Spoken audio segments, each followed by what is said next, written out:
नमस्कार, जैसा कि आप देख रहे हैं न्यूज़ बिहार से मैं राजेश कुमार। आपको बताएं कि आज हमारे स्टूडियो में पंडित रमेश तिवारी जी आए हुए हैं और उनसे मैं जानना चाहता हूं कि विश्व में हिंसा का माहौल है।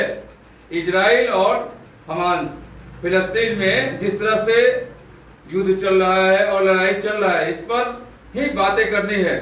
कहीं बोलना है कि यहूदियों का मामला और ये मुस्लिम का मामला है, कुछ लोगों का कहना है। इसी तरह हमारे देश में भी दोनों ही समर्थन के लोग दिख रहे हैं। आखिरकार इस हमले पर क्या कहना है, आपको बताएं। मैं राजेश जी पहले ये आपके न्यूज़ बिहार के सभी मित्रों को, दोस्तों को नमस्कार करते हुए और शुभकामना दे रहा हूँ नवमी का, और पूरे विश्व के मानव को यह संदेश देना चाहता हूँ कि शांति और अहिंसा ही हमारा धर्म है और यही हमारा प्रेम है जी। इसलिए अब रही बात जी कि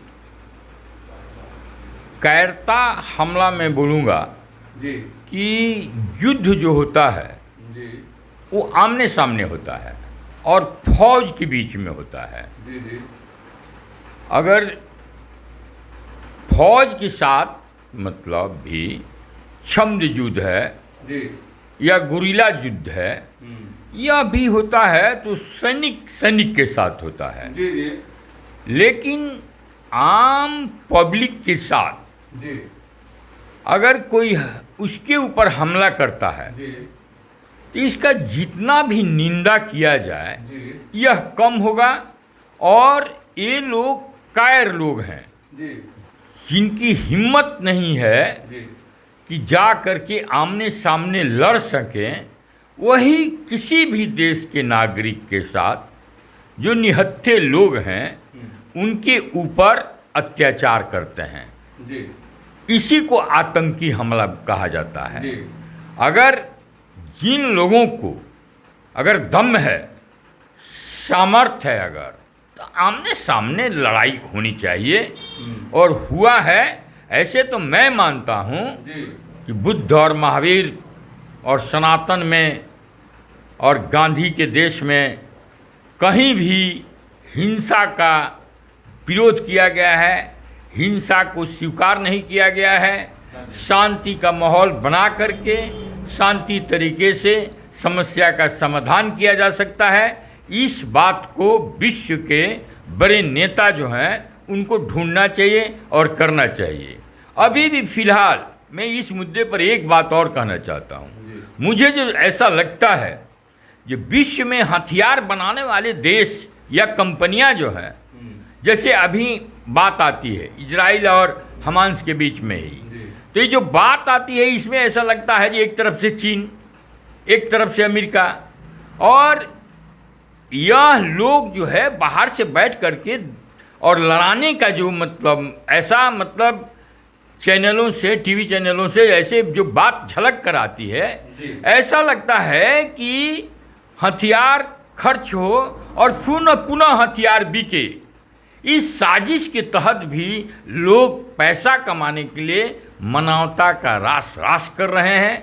ऐसे लोगों को खुदा हों के चलते या भगवान के चलते या गॉड के चलते, भगवान उनको आप माफ़ न करें, उनको जो भी सजाए अगर आप में शक्ति है तो उनको देना चाहिए। यह मैं कहना चाहता हूँ और साथ में अपने देश के लोगों को भी कहना चाहता हूँ कि ठीक है, मैं इस बात का समर्थन करता हूँ कि जो भी आकर के आतंक फैलाता है किसी के देश में, तो उसके यहाँ भी उसको बर्बाद करने के लिए अगर कोई कार्रवाई होती है तो यह सही है। परंतु जो युद्ध का नियम है, किसी निर्दोष व्यक्ति पर, आप हॉस्पिटल पर, स्कूल पर जो युद्ध का नियम है उस युद्ध का पालन होना चाहिए।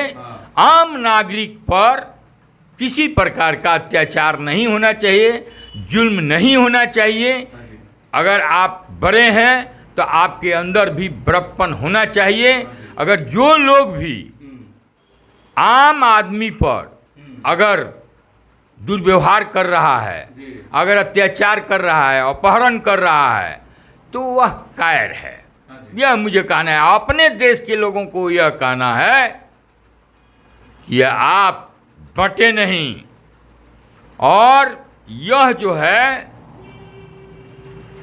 यह किसी भी मानव को आज़ाद रहने का हक है, लेकिन आज़ादी का मांग करना, आज़ादी के लिए संघर्ष करना और कायरता दिखलाना, आम आदमी के साथ आतंक फैलाना, जितना भी निंदा किया जाए कम होगा। और भारत को इस आतंकवादी घटनाओं का विरोध करना चाहिए। अब भारत में जो भी राजनीतिक दल है, वो दलों को भी देश के साथ एक साथ रहना चाहिए और कायराना हमला का विरोध करना चाहिए, आतंकवाद का विरोध करना चाहिए। और जो भी देश अगर युद्ध भी लड़ रहा है तो आम आदमी के साथ दुर्व्यवहार न करे, यह होना चाहिए।